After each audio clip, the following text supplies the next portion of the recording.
Today I'm going to look at what I think is an underutilized option in the Blackmagic Camera app, and that is shooting time-lapse. And the great thing, of course, is with the Blackmagic Camera app, you can just shoot with it like you're shooting video when you're shooting time-lapse. And so that means shooting Apple Log. So we'll go in the settings really quick. For this setup, I'm just using HEVC, I'm shooting 4K, and I'm shooting Apple Log 2. Now you can set up time-lapse recording in here if you want. I don't typically do that. I like to do it out in the app. So when you're out in the app, you actually go to frame rate. Here at the bottom, hit time-lapse. And now you can see a new little window pops up here, and that is your interval. And so right now I've got it set to take one shot every 2 seconds. And to me, that is the best way to go, especially when you're shooting video. Although I do like 5 seconds and 10 seconds as well, the problem with those is when you shoot that, you have to shoot a lot longer. And so with a 2-second interval, I typically shoot for around 8 to 10 minutes. I want roughly 240 frames, which would be a 10-second shot. Now to do the same with 5 or 10, you can do some math. With a 10-second, you have to shoot about 40 minutes to get a 10-second shot. So it's a much longer time commitment. And then you not only have to leave your phone for that amount of time, you also use up a lot more battery life. And so ultimately it just depends on what you're shooting, but a great middle ground for me and works in most situations is a 2-second time lapse.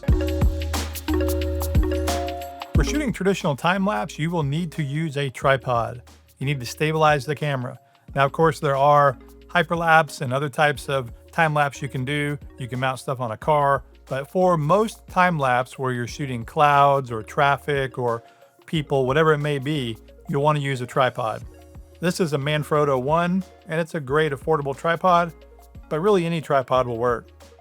The other thing, of course, and it may sound obvious, but you'll want to shoot motion. But even something moving slow, once you capture it in a time lapse, will look fast.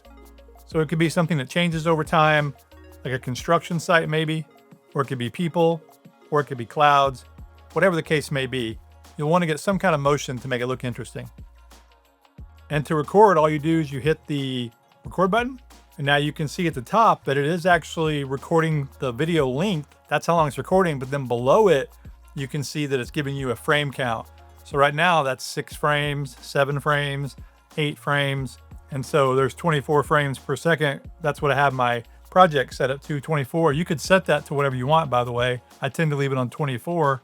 And so you can see now that we've rolled 28 seconds, it's actually only captured 16 frames. So again, shooting a 2-second interval, you'll end up shooting about 8 minutes of footage to get a 10-second shot.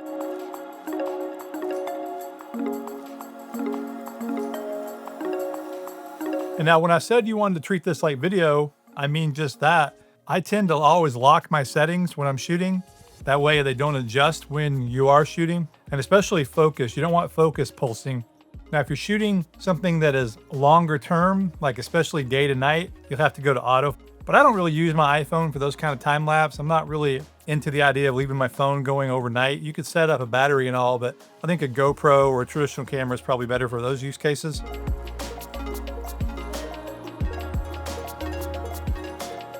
Typically speaking, when I'm shooting 24 frames per second, I want my shutter to be at 180. Now, when I'm shooting time lapse, I don't go by that quite as heavy as I do when I'm shooting video, because I can always add motion blur in post. And you can add motion blur in post with regular video too, but for time lapse, it's especially easier. But if you set it on 180, you'll get nice motion blur. However, if you're outside in bright light, you'll have to use an ND filter. Now, for some of the samples I shot, I used ND, and for others, I didn't. It really depends on what you're shooting, but if you want blur, a motion blur for your time lapse, you'll want to use an ND or add the blur in post. Now here I really just did a test. I shot this waterfall. The water's already obviously moving fast. So that took 40 minutes to get a 10-second clip.